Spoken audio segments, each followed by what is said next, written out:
Très bien, voilà. Et en même temps, voilà pour le Jacques généreux, dont je m'excuse sur le côté prétentieux, mais on ne savait pas trop comment faire autrement. À tout le monde.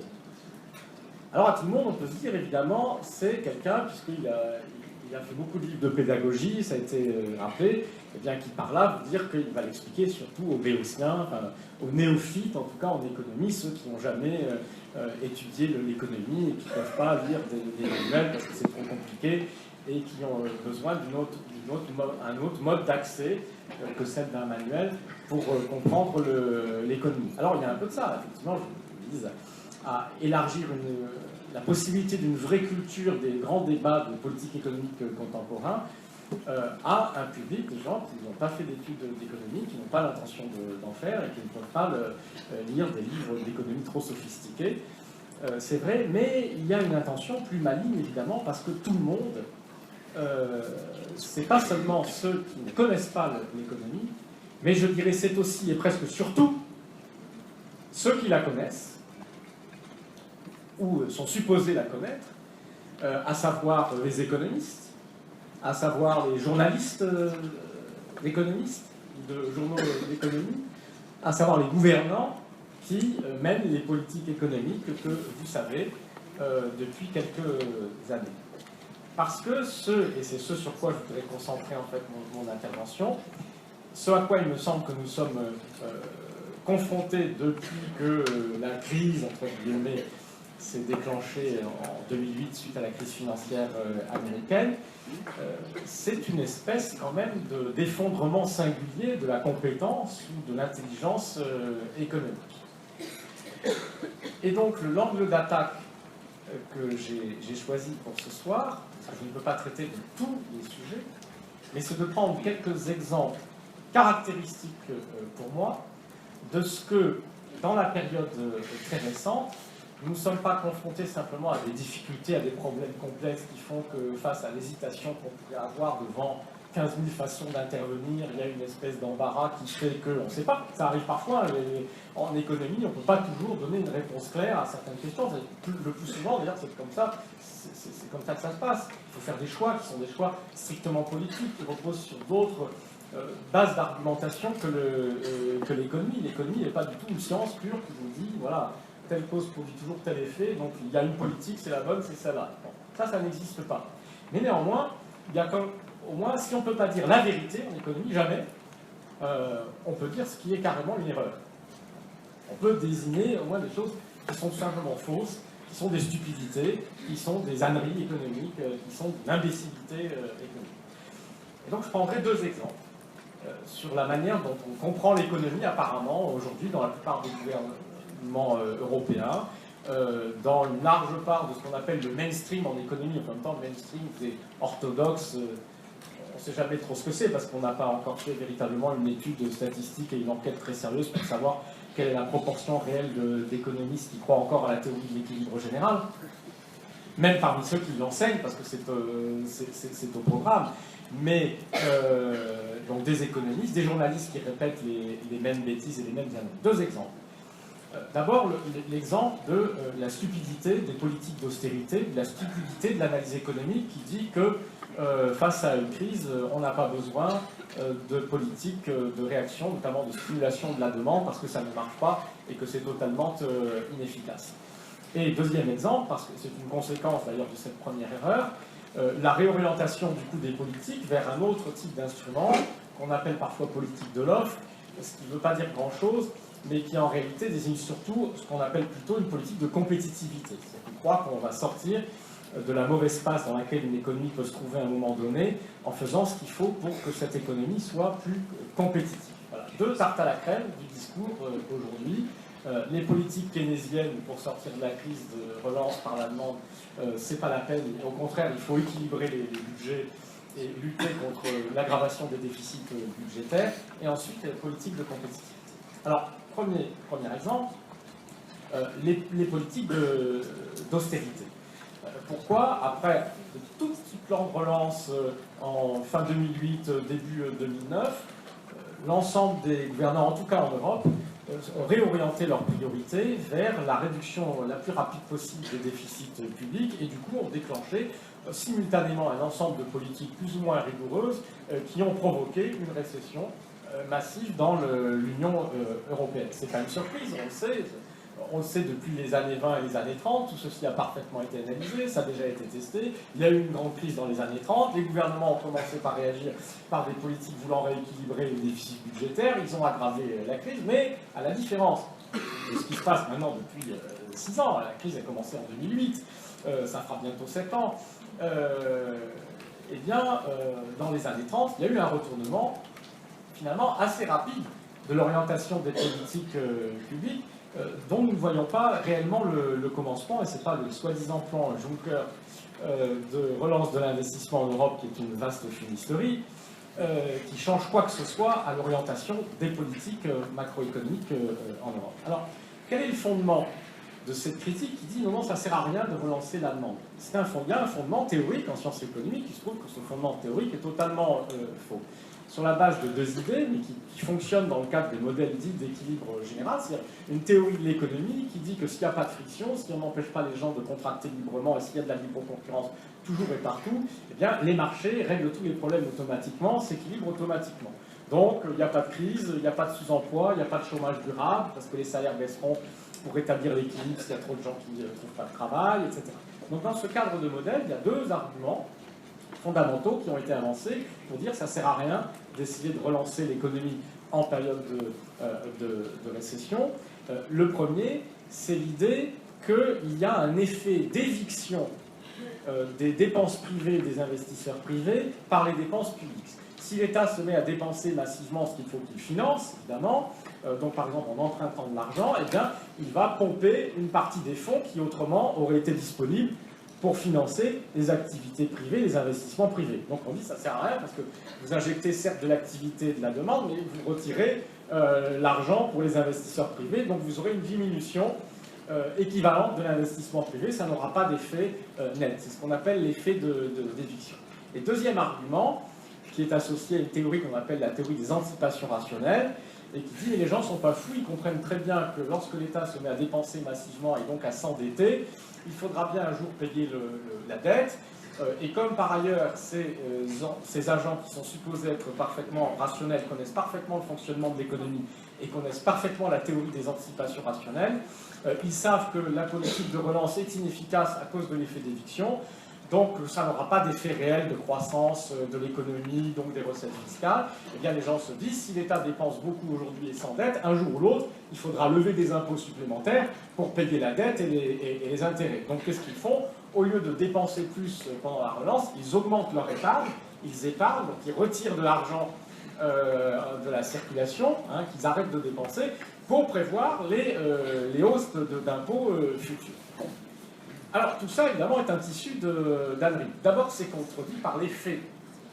À savoir que quand on mesure ce qu'on appelle le multiplicateur keynésien, c'est-à-dire qu'est-ce qui se passe quand on augmente les dépenses publiques, il y a bien un effet sur le niveau d'activité globale qui est supérieur aux dépenses publiques qui ont été engagées. C'est ça l'idée du multiplicateur. En gros, parce qu'il y a des estimations récentes sur la deuxième partie des années 2000, par exemple pour des pays comme la France ou l'Allemagne, ce qu'on appelle le multiplicateur, il est supérieur à 1,7. Ce qui veut dire que si l'État dépense 100 milliards d'investissements publics ou n'importe quoi, eh bien à l'arrivée, ça fera 170 milliards au bout de quelques années d'activité de création de richesses supplémentaires dans le pays. Donc ça marche. C'est contredit par les faits.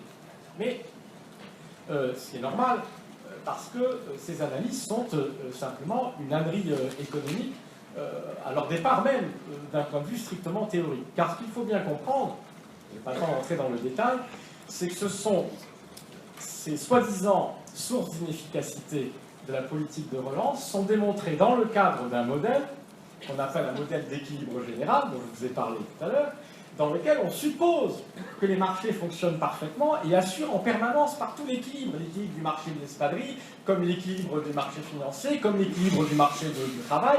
Donc c'est dans un modèle où il n'y a pas de problème.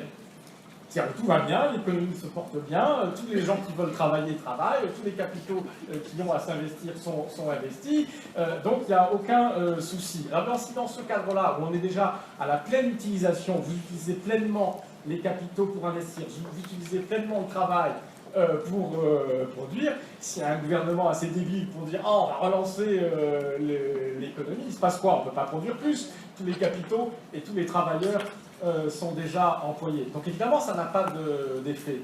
Et à ce moment-là, il est parfaitement rationnel de dire qu'il y a un effet d'éviction.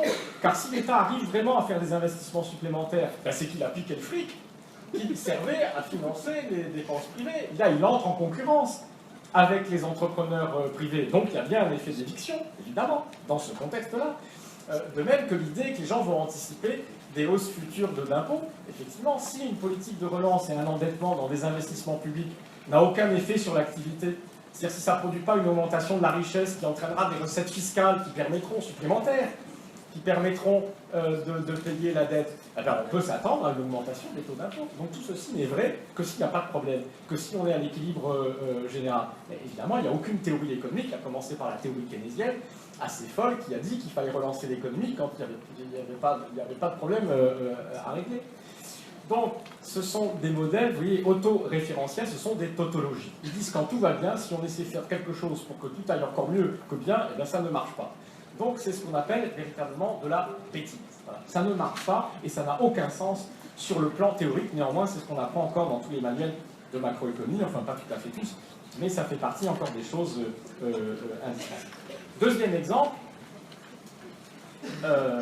puisque des gouvernements sont convaincus en effet de cette faible efficacité ou inefficacité d'une politique de relance en période de récession, alors on en vient à se dire, mais qu'est-ce qu'il nous reste?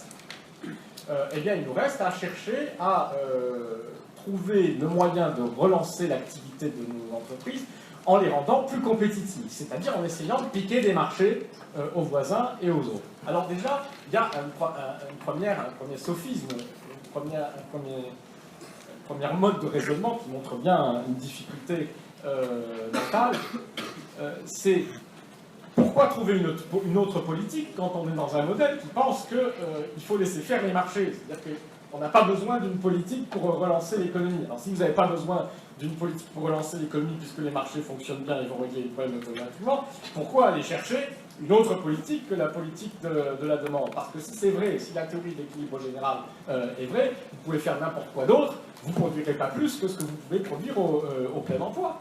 Bon, sauf si vous dites, et là c'est une logique de guerre économique, dire, ah mais si éventuellement on va pouvoir produire plus, alors comment? Alors en ayant piqué des marchés aux autres, si on est vraiment plus compétitif, parce qu'on baisse nos salaires, on baisse nos prix, mais vous allez les produire avec quoi, puisque vous êtes censé être au plein emploi dans ce modèle théorique? Ça veut dire qu'il faut que vous fassiez venir les travailleurs de l'étranger. Donc si on est plus compétitif par rapport aux Allemands et qu'on arrive à leur piquer des marchés, les Allemands vont devoir venir travailler en France pour pouvoir produire plus. Enfin, vous voyez déjà le problème que ça soulève. Mais passons là-dessus. L'idée même qu'on puisse, pour une crise, se sortir de cette crise par une politique qui vise à rendre nos entreprises plus compétitives, c'est-à-dire en clair, à court terme, à baisser leurs coûts de production, c'est-à-dire à baisser soit les salaires, soit ce qu'on appelle les charges sociales, ce qui oblige donc à réduire le périmètre de l'État, cette idée-là est un non-sens économique et qui repose sur une erreur banale, primaire, qu'on peut faire quand on est un étudiant de première année en sciences économiques éventuellement, mais qui est normalement vite corrigée, qui est une confusion entre la microéconomie et la macroéconomie. La microéconomie qui sont plus des comportements individuels, des stratégies économiques individuelles, par exemple au niveau de l'entreprise, va vous dire que évidemment, pour l'entrepreneur, pour l'entreprise particulière, il faut qu'elle soit compétitive. Si elle est sur un marché concurrentiel, ben, il est normal qu'un entrepreneur cherche à être compétitif. C'est-à-dire avoir des prix qui ne soient pas trop élevés, à contenir ou à réduire ses coûts de production, à conquérir des marchés. Lui, il est obligé d'avoir une politique de compétitivité, puisqu'il est contraint à être compétitif par le régime concurrentiel auquel il est soumis. Mais dire ensuite que cet objectif de compétitivité doit devenir un objectif politique, c'est-à-dire pour celui qui gère la totalité de l'économie, et pas seulement un comportement individuel, est une ânerie. Parce que si tout le monde est plus compétitif, si votre objectif c'est que tout le monde soit plus compétitif, ben, admettons que ça marche. Ben, si tout le monde est plus compétitif, à l'arrivée, personne n'est plus compétitif. Donc, au niveau individuel, ça n'est pas un jeu à somme nulle. Au niveau individuel, celui qui a réussi véritablement à piquer des marchés à une autre entreprise parce qu'il a réussi à mieux flexibiliser son travail, à réduire ses coûts, etc., il va gagner, il va produire plus, il gagne quelque chose. Bon, mais cela dit, il gagne toujours au détriment de quelqu'un éventuellement à l'étranger. Mais maintenant, quand c'est au niveau européen qu'on en vient à dire qu'il faudrait que tous les pays européens suivent le modèle de l'Allemagne, c'est-à-dire une stratégie axée sur la compétitivité extérieure, ça devient un non-sens, parce que tous ces pays européens sont les clients les uns des autres. C'est-à-dire qu'à chaque fois qu'un pays gagne un marché et gagne en compétitivité, ça veut dire qu'il a réduit la production et l'emploi des autres. Mais surtout, si tout le monde fait pareil, si tout le monde baisse ses salaires, si tout le monde réduit ses dépenses publiques, tout le monde réduit ses charges fiscales, eh bien, plus personne n'est plus compétitif. Donc c'est évidemment pas comme ça qu'un pays va pouvoir sortir de la crise. Donc, là encore, ça n'a aucune espèce de sens. Alors, il me reste combien de temps? 20 minutes. Donc, deux exemples, et qui sont au cœur des politiques. L'obsession de la réduction des déficits publics, qui évidemment ne fonctionne pas. Et d'abord, on a vu que le fondement était faux, mais surtout qu'il y a les effets catastrophiques que l'on sait. Et même l'effet contre-productif. C'est que quand vous êtes en récession et que vous vous précipitez pour essayer de réduire les dépenses ou de lever des impôts, soi-disant pour rééquilibrer les budgets, ben vous avez beaucoup de mal à rééquilibrer le budget. Parce qu'à partir du moment où vous entraînez une récession, vous entraînez un effondrement des recettes fiscales, vous entraînez plus de chômage, donc une augmentation des dépenses d'aide sociale ou d'indemnisation du chômage. Donc en réalité, vous plombez les déficits publics. Et donc vous êtes piégé dans un cercle vicieux. Pour lutter contre les déficits et la dette publique, vous aggravez les déficits et la dette publique. D'ailleurs, il n'y a qu'à voir. Ça fait 6 ans qu'on lutte contre les déficits publics et la dette publique en France et en Europe, et ne serait-ce qu'en France, comme résultat de la crise déclenchée en 2008, la dette publique a augmenté de 700 milliards d'euros. Et ces 700 milliards d'euros de dette publique, ils ne viennent pas de ce qu'on aurait un État qui aurait tous les ans, pendant 6 ans ou 7 ans, investi 100 milliards, dépensé 100 milliards d'euros pour relancer l'économie. Non, puisqu'on a renoncé à cette politique. On l'aurait fait. On l'aurait fait que la dette publique aujourd'hui serait plus faible. Parce qu'on l'aurait fait avec un multiplicateur à 1,7. Ben, je vous garantis que si vous investissez 100 milliards par an d'investissement public, certes, vous augmentez de 100 milliards la dette chaque année. Seulement, à terme, parce que vous soutenez l'activité, parce que vous évitez le chômage, parce que vous évitez la récession, eh bien, vous évitez le gonflement de cette dette publique. Car l'essentiel du gonflement de cette dette publique vient de la crise financière et de la récession qu'elle a provoquée. Donc c'est stupide. À quoi il faudrait ajouter, à cette stupidité des politiques qui sont menées, un grand mystère aussi, qui est le déni complet sur l'analyse des causes réelles de la crise dans laquelle nous sommes. Et du coup, l'absence totale d'un début, de commencement, de réelle réflexion sur les moyens de s'attaquer aux causes fondamentales de la crise. Or, parmi un ensemble de facteurs, citons au moins deux choses essentielles. Il n'est un mystère pour personne, d'abord que le facteur déclencheur de la crise, c'est une grande crise financière née aux États-Unis des folies de la spéculation.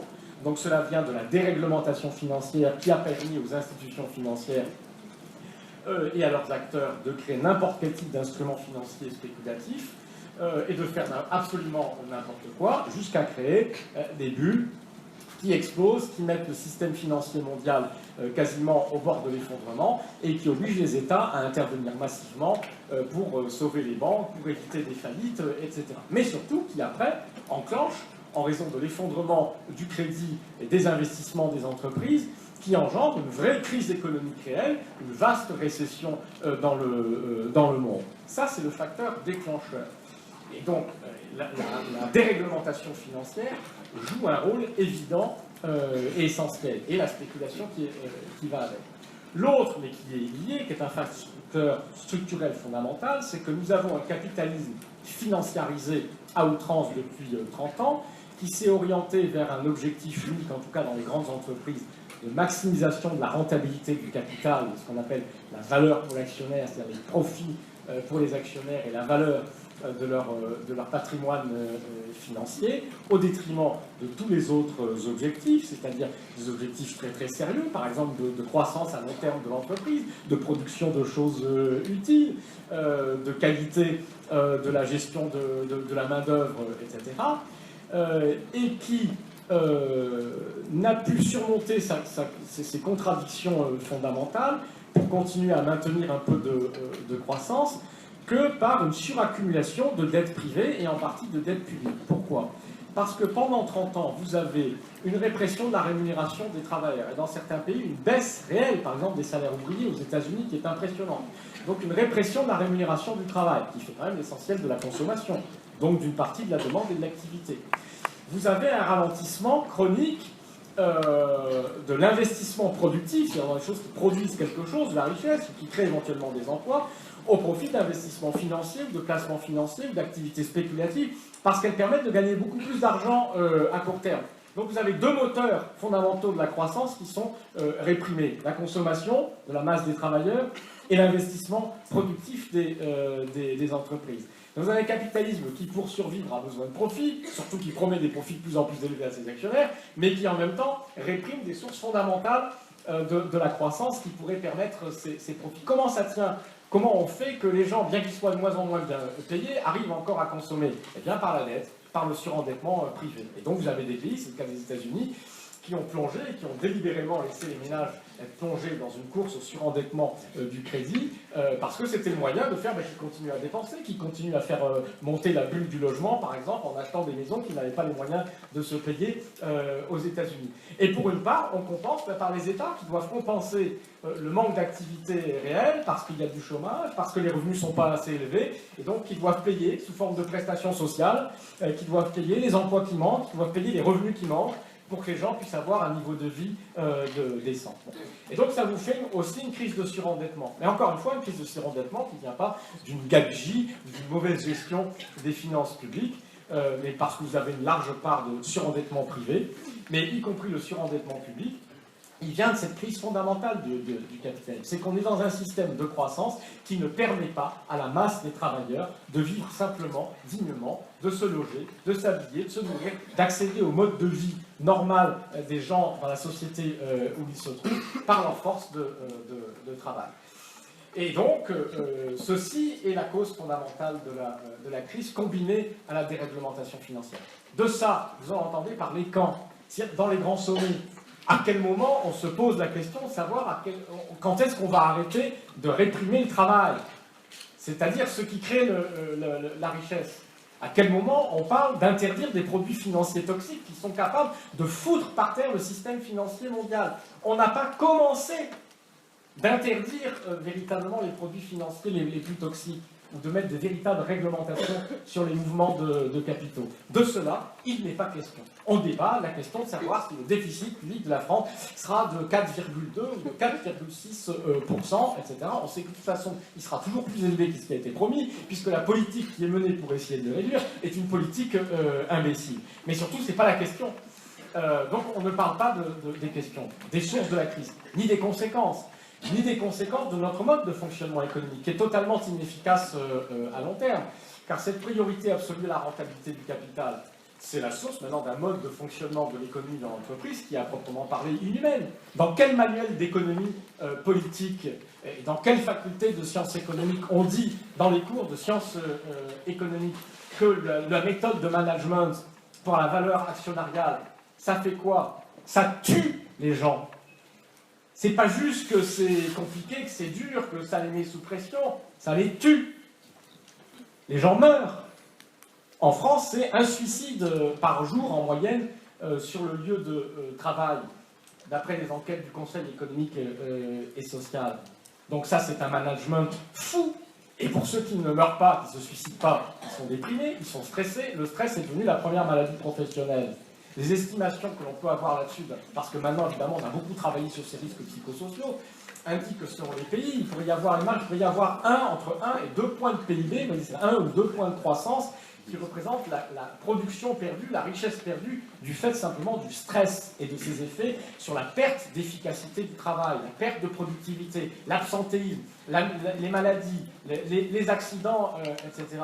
C'est ça qui se passe. C'est ça les sujets importants aujourd'hui en économie. Quand vous dites qu'est-ce qu'on doit faire, on doit sortir à court terme dans l'immédiat les pays de la crise dans lesquels ils sont, et pour ça il faut investir massivement. On sait que ça marche, pourquoi on ne le fait pas? Et deux, il faut réfléchir à la folie d'un système économique, dont par ailleurs, on le sait, est en train de détruire les écosystèmes, détruire la planète, etc. Mais à la limite, on se demande s'il n'aura pas fini d'achever les hommes avant même qu'on ait liquidé la planète. Donc, et de tout ça, on ne débat pas, on ne parle pas. Alors ce qui m'amène, je vais conclure là-dessus, puisque c'est les réflexions vers lesquelles je voudrais vous emmener, et que je n'aurai pas le temps de développer. Parce que la vraie question, du coup, maintenant, mais c'est pourquoi alors? Pourquoi, alors qu'il y a des moyens d'action, qu'on les connaît, il y a des phénomènes identifiés, des responsabilités identifiées, pourquoi on fait des trucs qui ne marchent pas? Donc il est évident, et là il n'y a pas besoin d'être docteur en économie, pour comprendre un certain nombre des stupidités que j'ai indiquées tout à l'heure. Pourquoi on ne change pas? Et pourquoi vous avez surtout tant de gouvernants, d'élites dirigeantes, de patrons, de journalistes, de gouvernants, de parlementaires, de droite comme de gauche, pas un truc de droite ou gauche, qui croient néanmoins que oui, la solution c'est la compétitivité, oui, que l'urgence c'est la réduction du déficit public. Alors il y a deux possibilités. La première, c'est une interprétation, je dirais, marxiste vulgaire, et qui a un fond de vérité. Si on sort du marxisme vulgaire, on pourrait être dans le marxisme réel, enfin celui de Marx, en tout cas, et intelligent. Le marxiste vulgaire dirait, ben, c'est pas compliqué, monsieur Généreux, c'est pas que les gens sont idiots, fous, qu'ils comprennent plus rien à l'économie, etc. Ils savent très bien ce qu'ils font, tous ces gens, ils sont pas fous. Ils mettent en place une politique de classe, c'est-à-dire qu'ils sont tous au service du capital. Puisque ces stratégies ont au moins le seul mérite qu'elles ont, c'est qu'elles profitent en effet au maintien d'un système qui permet de continuer jusqu'à la folie, jusqu'à la destruction totale, de maximiser la rentabilité financière du capital. Donc, tous les gens qui gouvernent, tous les éditorialistes économiques, tous les parlementaires qui votent les lois, tous, ils sont au service du capital. Ils ont été élevés pour ça depuis qu'ils sont petits. Ils n'ont qu'une obsession, François Hollande, Manuel Valls, Macron, etc. C'est d'être au service du grand capital. Et du coup, ils sont là, ils sont au pouvoir, et c'est ce qu'ils font. Bon. Alors, évidemment, ça ne peut pas être une interprétation raisonnable. Ce qui ne veut pas dire qu'il n'y a pas des politiques qui sont effectivement au service du capital, qu'il n'y a pas des professeurs d'économie soi-disant universitaires qui siègent dans les conseils d'administration de grandes banques ou de grandes boîtes et qui vivent en réalité plus des subsides que leur verse le capital financier que de leur salaire de professeur. Oui, il y a des professeurs qui sont au service du capital, oui, il y a des journalistes qui le sont, oui, il y a des politiques qui le sont. Mais il faut être là, pour le coup, un imbécile heureux et pas seulement généreux, pour croire et pour dire que l'hypothèse ferait sens de dire que, mais tout le monde, voilà, que ceci existe n'explique pas pourquoi, à un moment donné dans une société, vous avez tout d'un coup une telle convergence vers des analyses économiques qui n'ont aucun sens et qui sont stupides et qui sont idiotes. Donc il doit bien y avoir au moins une part importante d'explication qui relève de la deuxième possibilité, c'est que ces gens-là, qui écrivent ces éditoriaux, qui mènent ces politiques, qui font ces cours de sciences économiques et qui apprennent ces âneries économiques, les croient vraiment. Voilà, ce sont d'honnêtes gens qui sont absolument convaincus que c'est la vérité et que c'est comme ça qu'il faut penser et que c'est comme ça qu'il faut faire. Et moi, pour en connaître beaucoup, que ce soit des collègues, des camarades militants, des camarades, anciens camarades, aujourd'hui tous au gouvernement, que j'ai beaucoup côtoyé pendant longtemps, je peux vous dire qu'en tant qu'être humain qui, étant pluridisciplinaire et fait beaucoup aussi de psychologie, je peux vous garantir qu'il y a quelques salopards dans la bande, c'est évident, mais bien évidemment, je sais pertinemment que ces gens-là ne sont pas en train de mettre en place une politique au service du capital ou d'intérêts financiers publics, même si le résultat de leur politique finalement est cela. C'est qu'ils croient vraiment. Ils y croient vraiment. Donc ils croient vraiment à des imbécilités. C'est donc qu'ils sont idiots au moment où ils conçoivent, où ils mènent leur politique économique. Et le phénomène est tellement général que nous sommes donc confrontés à un problème qui n'a pas encore été sérieusement examiné par les analyses en sciences sociales, qui est la possibilité d'un retour en force d'un obscurantisme d'un nouveau genre, c'est-à-dire d'un effondrement de l'entendement et de la raison dans des sociétés modernes avancées. Alors ce n'est pas, je ne sais pas s'il me reste 1 minute 30 secondes. Non, bon, alors c'est bien parce que je vais avoir le temps au moins, pas d'apporter la réponse, parce que je ne l'ai pas moi-même. Et là, on sort évidemment de l'économie expliquée. Mais on aborde souvent les questions que pose. Parce que quand vous expliquez qu'il y a des problèmes, on sait les causes, on sait les moyens d'agir, il y a des gens qui vous disent qu'ils voudraient faire comme ça, c'est totalement stupide. N'importe quel individu peut comprendre que si vous faites effondrer le revenu des gens en réduisant leur salaire ou en augmentant les impôts, il faut vraiment être des débiles complets pour croire que c'est ça qui va relancer votre économie. Encore une fois, mais j'explique ça à n'importe qui dans la rue, il n'y a pas besoin d'avoir même étudié l'économie au lycée en seconde pour comprendre ça. Les gens le comprennent. L'économie, ils la comprennent. Et donc, le vrai dilemme, c'est pourquoi diable il y a des choses aussi simples en économie que tout le monde comprend, que apparemment ceux qui nous gouvernent, eux, ne comprennent pas. Tous ensemble. C'est ça l'énigme. C'est impressionnant. Et donc cette hypothèse qui n'a pas encore été suffisamment explorée, c'est l'hypothèse de la bêtise. Parce qu'il peut y avoir à un moment donné une épidémie de bêtise, c'est-à-dire de recul de la raison. Et entendons-nous bien, je veux dire par là, c'est pas que les gens ont une maladie mentale. Les gens dont je dis qu'ils disent des âneries économiques sortent tous de Polytechnique, de l'ENA, etc. Ce sont des gens très intelligents. C'est-à-dire qui ont des capacités cognitives plutôt au-delà de la moyenne, qui ont fait la preuve qu'ils étaient capables de la mobiliser de manière extrêmement pertinente à des tas d'occasions et dans des tas de sujets. Mais voilà que ces gens très intelligents, sur un certain nombre de questions, tout d'un coup, sont déconnectés. C'est-à-dire que, pour reprendre la terminologie de Daniel Kahneman, celui qui a eu le prix Nobel pour ses travaux d'économie comportementale et expérimentale, hein, dans les deux cerveaux, il y en a un qui prend le pas sur l'autre. Hein. Système 1, système 2, je vous recommande de lire ce livre. Hein, c'est-à-dire qu'à un moment où le cerveau rationnel, celui qui permet d'analyser, de comprendre et au fond de peser une décision, une réflexion, eh bien, est débordé par ce qu'on appelle le cerveau archaïque ou le cerveau émotionnel, qui est le cerveau réflexe, qui est là juste pour vous éviter de vous faire tuer, de mourir de faim, etc. C'est-à-dire qu'il y a une forme de pensée rationnelle qui est annihilée. Donc ceci se produit devant nous. Alors qu'est-ce qui pourrait faire qu'au cours des 30 dernières années, dans notre système, on ait produit quelque chose qui fasse qu'aujourd'hui, une majorité des gens qui sont à des postes de responsabilité, de gouvernance, dans la haute administration et dans les gouvernements, une majorité des gens qui sont les journalistes en vue et éditorialistes formés par les meilleures écoles et qui parlent d'économie, une majorité, là je ne sais pas, mais une large proportion, surtout en France. En France c'est beaucoup plus partagé, mais en tout cas dans le monde anglo-saxon, alors, une immense majorité d'économistes professionnels ou de professeurs d'économie sont adeptes de ces mêmes âneries économiques. Qu'est-ce qui aurait pu faire, qui serait passé, qui produirait cette convergence étonnante de stupidité, encore une fois, dans des populations, par ailleurs, dont on a toute raison de le penser, qu'elles n'ont pas un problème mental, c'est-à-dire qu'elles sont, par ailleurs, des populations très intelligentes. Alors, quelques pistes de réflexion pour explorer cette question, et qui montrent bien, justement, du coup, l'importance d'apprendre et d'expliquer l'économie, mais pas seulement. La première piste, c'est la question, finalement, de la formation des gens qui sont amenés à exercer ces postes. À savoir, qu'est-ce qu'on enseigne dans les facultés de sciences économiques, dans les grandes écoles, comme celle à laquelle je suis professeur, à Sciences Po, et surtout dans les grandes universités dans le monde, notamment les grandes universités anglo-saxonnes. Bon. Il est vrai que depuis une trentaine d'années, progressivement, on a vu s'installer de manière dominante une manière de faire de la science économique et d'enseigner la science économique qui avait disparu dans les années 20-30, enfin, surtout dans les années 30, mais qui était déjà à peu près complètement décrédibilisée à la fin des années 29, à la fin des années 20, au moment de la Grande Dépression, qui est la façon purement abstraite, conceptuelle et mathématique, qui consiste à voir l'économie comme un simple système d'interaction entre les atomes humains, qui sont des agents, qui n'ont d'autre forme de relation entre eux que des contrats d'échange, et qui, par la magie mathématique, justement, de la confrontation de leurs offres et de leurs demandes, arrivent à instaurer un équilibre général qui correspond, coup de bol, aussi à un optimum social et d'efficacité dans l'économie. C'est la fameuse théorie de l'équilibre général de tout à l'heure. Cette théorie, il faut le savoir, qui a commencé de s'élaborer à la fin du XIXe siècle, a été remise en cause quasiment presque dès le début par ceux qui en sont à l'origine, c'est-à-dire les grands auteurs.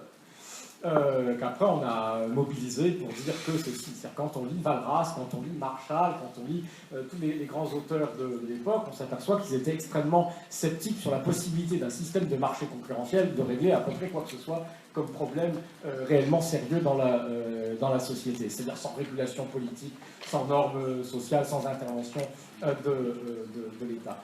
Et ce mode de raisonnement a été totalement décrédibilisé dans les débats qui ont lieu dans les années 20, justement sur cette question politique de relance ou pas, effet d'éviction, que tout ça existait déjà. Et avec la Grande Dépression, finalement, après les idées keynésiennes l'ont emporté, l'immense majorité des économistes avaient décidé, en gros, d'abandonner l'idée de construire un grand système mathématique de théorie pure, parce qu'on voyait bien qu'en fait, ça aboutissait à des tels niveaux d'abstraction que ça ne permettait pas de comprendre les problèmes réels. Donc c'est une voie qui a été abandonnée par la majorité des économistes, qui a été poursuivie, néanmoins, par une bande d'économistes mathématiciens qui trouvaient ça intéressant, mais qui ne la ramenaient pas trop, si vous voulez, parce qu'eux-mêmes avaient bien compris que tout ça, c'était intéressant sur le plan intellectuel, d'essayer de pousser au bout ce programme. Est-ce qu'on peut construire une théorie pure, mathématique, d'une économie pure? C'était intéressant, c'est vrai, en tant que problème de recherche mathématique appliquée à l'économie, c'est un programme très intéressant. Donc il a été poursuivi, mais sans grande ambition de voir à travers ça un moyen de régler les grands problèmes de société et de politique économique. Il se trouve que c'est ce programme-là qui était marginalisé, qui est redevenu dominant à la faveur de circonstances que je n'ai pas le temps d'évoquer dans les années 80 et 90. Donc ceci joue un rôle. Le problème, c'est qu'à partir du moment où un système redevient dominant, quand vous êtes en plus dans un système de compétition entre universités et de compétition accrue entre les enseignants et les professeurs, alors vous êtes dans un système qui tend à se reproduire lui-même et à reproduire lui-même une manière de faire de l'économie qui ne sert à rien. Pourquoi ?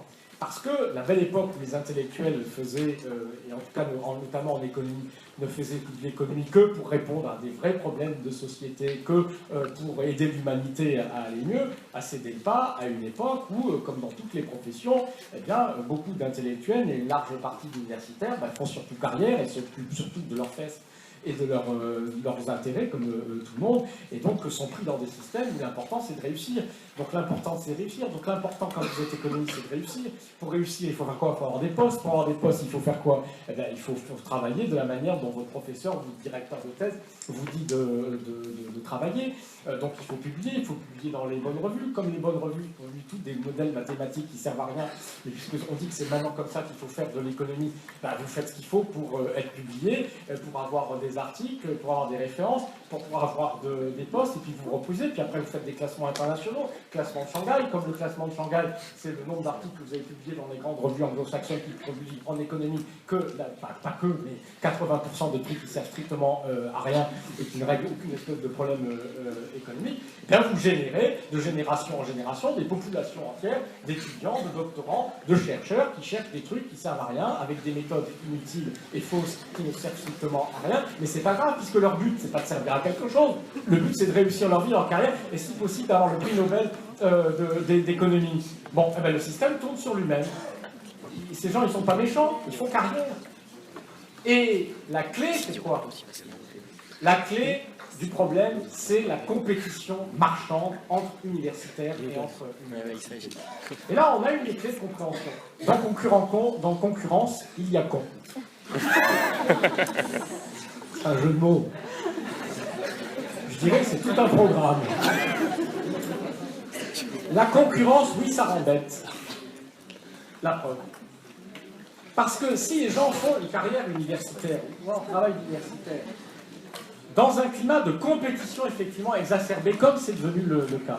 Parce que les facultés qui sont financées par du fric qu'elles reçoivent en fonction de la qualité de leur performance, de leurs résultats et de leur classement, etc., doivent faire venir des étudiants à qui on va faire payer de plus en plus cher les études. Pour les faire payer de plus en plus cher, il faut avoir des professeurs qui sont les mieux cotés, c'est-à-dire ceux qui publient le plus dans les bonnes revues, etc. Et que la compétition est sévère. Si vous ne faites pas ça, si vous n'avez pas fait les bons modèles, les bons machins, vous vous retrouvez aux États-Unis, c'est ça, une vague d'université de province où on vous laissera survivre. Si vous avez un poste, quand vous avez cette pression de la compétition sur ces critères-là, et que vous pouvez faire fortune parce que vous êtes l'économiste qui a le mieux réussi, ou un de ceux qui a le mieux réussi dans cette voie, Eh bien, il n'y a pas de mystère. Hein. Si vous récompensez à l'école les enfants par des images ou par un sourire de la maîtresse en leur disant « c'est super, tu as bien travaillé, continue », ben, vous avez des gamins et puis des gens qui, pendant toute leur vie, se décarcassent pour être les meilleurs possibles, pour faire le mieux, pour travailler le mieux possible, juste pour faire plaisir aux autres. Juste pour avoir la reconnaissance sociale de la société dans laquelle ils vivent. Mais si vous leur distribuez du fric, vous dites, toi, tu auras 1 euro si tu travailles mieux que l'autre, et lui, on lui piquera 50 centimes s'il a moins bien travaillé que toi, et qu'on les met dans un système de compétition, de ce type de compétition, exacerbé entre individus, ben, ils se battent toute leur vie pour avoir plus de fric en marchant sur la figure des autres. Donc, ceci est en train de se produire dans un système universitaire qui, au lieu de se poser la question « qu'est-ce que c'est qu'éduquer des jeunes ?» C'est quoi le programme d'éducation? Est-ce que c'est les entraîner à être les guerriers ou les battants qui arriveront juste à battre les autres? Ou est-ce que c'est les rendre intelligents? Et rendre intelligents, ça commence par une chose, c'est éduquer au sens critique. C'est-à-dire commencer par critiquer le professeur, commencer par critiquer les modèles en place. Commencer par critiquer le mainstream. Non, le mainstream. Pourquoi il y a le mainstream? Peut-être que c'est parce qu'il dit des trucs intelligents, mais il faut prendre le temps de regarder. En l'occurrence, il raconte des âneries et on y regarde. Alors, il faut que je termine. Ne vous fâchez pas avec vos professeurs, parce qu'ils sont peut-être dans la salle. Je plaisante. Je plaisante. Je sais qu'ils m'attendent à la sortie. Juste un mot, parce que là, on est dans une fac de sciences éco, je suis prof en économie, etc. Donc, je parle ici d'un sujet qui nous touche. Mais ce n'est pas le plus grave. C'est pas le plus grave parce que qui met les universités en compétition, en concurrence? Voilà. C'est-à-dire qui crée le cadre institutionnel et social dans lequel grandissent les gens dans une société? Ce n'est pas des professeurs d'université. C'est le système politique. Nous sommes dans des démocraties. Donc qui a décidé d'ouvrir, y compris dans des pays où ce n'était pas le cas, qui a décidé qu'une école comme Sciences Po devait faire comme les autres? Parce qu'on est rentré dans un système où l'État ne donnait plus l'argent, il fallait trouver l'argent ailleurs. Autonomie des établissements et des universités. Qu'est-ce qui a fait qu'en France, maintenant, cette compétition à l'université sur le même modèle est en train de s'installer? C'est qu'il y a un cadre institutionnel. Donc c'est le cadre institutionnel et politique décidé en démocratie qui détermine le degré de compétition. C'est ce cadre politique qui décide que c'est aussi comme ça que doivent gérer les hôpitaux, comme des établissements concurrentiels. Bon. Donc nous avons un autre problème, c'est que c'est le mode de sélection des élites qui nous gouvernent, car ce sont ces élites qui gouvernent aussi, qui croient que la meilleure manière de gérer les administrations, c'est de les mettre aussi, les livrer au même type de compétition que celles qu'on trouve dans les entreprises privées, que la meilleure manière de gérer les universités, c'est de favoriser l'extension de certaines formes de compétition, etc., etc. Et donc l'autre piste de réflexion, je n'ai pas le temps de développer, c'est de s'interroger sur la question qui fait de savoir pourquoi dans une démocratie, on peut avoir sur une génération un système qui finalement sélectionne une classe de gouvernants qui ne sont pas les plus compétents en économie, puisqu'ils croient tous à des âneries, qui ne sont pas les plus soucieux du bien commun, puisque malheureusement, on a des preuves régulières qu'une proportion croissante s'occupe surtout d'autre chose que du bien commun, etc., etc. Mais parce que nous avons un système politique qui n'est pas fait pour sélectionner ça. Schumpeter disait dans Capitalisme, Socialisme et Démocratie, dans lequel il expliquait que la politique n'était finalement qu'un marché de compétition pour des bulletins de vote, donc il ne fallait pas s'attendre à ce que ce soit une vraie démocratie où soi-disant le peuple gouvernerait pour le peuple et par le peuple, etc., que c'était juste une grande bataille pour avoir des postes et du pouvoir. Mais il disait l'avantage quand même, au minimum, le fait que ce soit une compétition rude pour les postes et pour le pouvoir nous met à l'abri de l'idiot du village. Eh bien, je me demande s'il n'est pas temps de remettre en question, ou de questionner sérieusement cette conclusion, parce qu'il semblerait, et c'est un des mystères, des ennemis, que notre processus de sélection des élites politiques, la politique étant en effet une vaste bataille pour prendre la place de l'autre, pour avoir des investitures, pour avoir un poste, pour être performant, pour arriver en haut, pour être ministre, pour être président de la République, c'est sûr que ça sélectionne des qualités très particulières qui mobilisent beaucoup d'intelligence. Mais il est évident que les qualités qui sont requises pour être capable de piquer la place du voisin, pour être capable de faire tous les coups bas et d'inventer toutes les stratégies à 15 000 bandes pour arriver à la tête d'un parti, ne sont pas forcément et ne sont probablement pas exactement les qualités qui sont nécessaires en fait pour gouverner un pays et notamment en état de crise. On n'a pas besoin d'hommes politiques normaux, je ne vise personne, en temps de crise. Justement, nous avons des hommes politiques normaux. Parce que le processus de sélection, nous sommes dans une société de compétition. Dans une société de compétition générale, on voit bien, ben, finalement, les gens qui nous dirigent, ils sont aussi peu soucieux du bien commun que la moyenne, parce que chacun est dans l'urgence de s'occuper de ses propres soucis. Ils sont aussi peu compétents que la moyenne en économie. Et donc, on a peut-être un processus soi-disant démocratique de sélection des élites politiques qui, au lieu de sélectionner et de nous mettre à l'abri de l'idiot du village, en tout cas, ne nous met pas à l'abri des gens qui sont trop normaux, qui peut-être nous représentent trop. On a besoin, surtout en temps de crise, de gens qui sont plus compétents que les autres, qui sont plus informés que les autres, et qui ont plus d'esprit critique que les autres, qui ont plus le sens du bien commun que les autres. Pardon d'avoir débordé, parce qu'on me dit, veuillez conclure.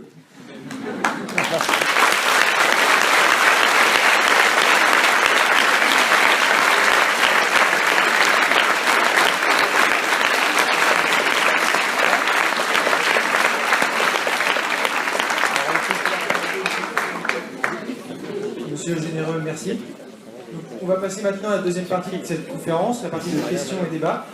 Donc on va prendre plusieurs questions ou remarques, nombre de 3 peut-être, et Monsieur Généreux répondra à ces 3 questions par la suite.